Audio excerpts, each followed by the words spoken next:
Assalamualaikum warahmatullahi wabarakatuh. Kami dari kelompok 3 dari kelas 3E Manajemen. Saya Nurhayati Putri. Saya Syifani Putri. Kami akan memaparkan materi yang berjudul penjadwalan jangka pendek. Jadi di sini ada perencanaan penjadwalan jangka pendek, yaitu yang pertama perencanaan kapasitas. Jangka panjang dibagi per tahun.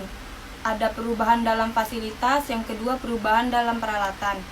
Perencanaan agregat, yaitu jangka menengah dibagi triliunan atau bulanan. Ada yang pertama pemanfaatan fasilitas, kedua perubahan personil, tiga pembuatan kontrak tambahan. Yang ketiga jadwal induk, ada jangka menengah dibagi mingguan.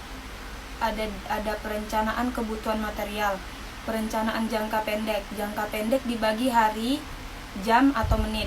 Di sini ada dua, pembebanan pusat kerja dan pengurutan atau pengiriman tugas. Pengertian penjadwalan jangka pendek. Penjadwalan jangka pendek adalah penerjemahan keputusan kapasitas, perencanaan agregat, serta jadwal induk ke dalam urutan pekerjaan dan pekerjaan tertentu atas karyawan, material, dan pemesinan, atau yang disebut untuk memenuhi permintaan karyawan dan peralatan tertentu dalam basis harian atau jam. Penjadwalan maju dan mundur. Penjadwalan mencakup penugasan batas waktu pada pekerjaan tertentu.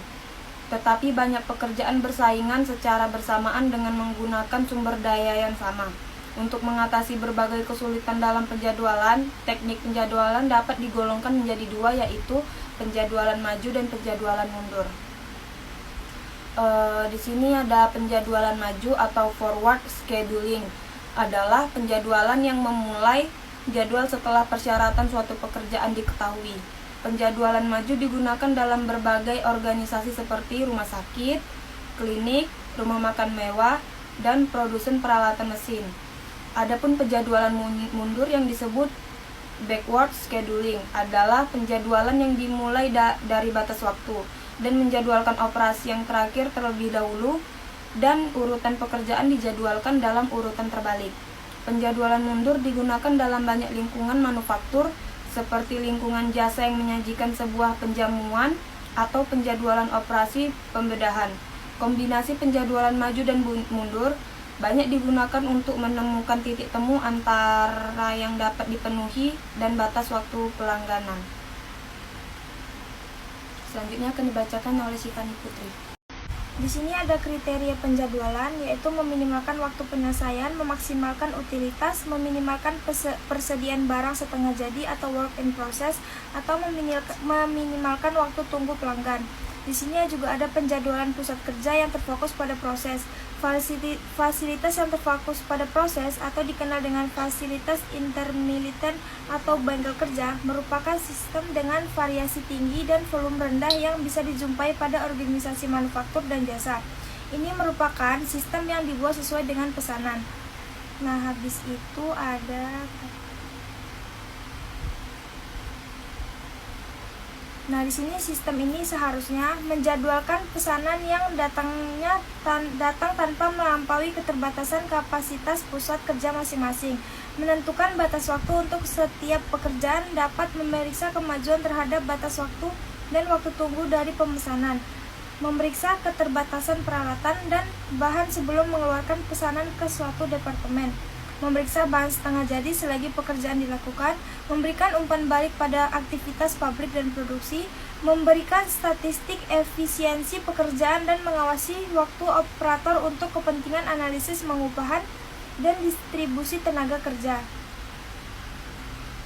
Ini ada gambar metode penugasan. Metode penugasan assignment method adalah sebuah mode pemrograman linear khusus yang mencakup proses pelimpahan tugas atau pekerjaan pada sumber daya.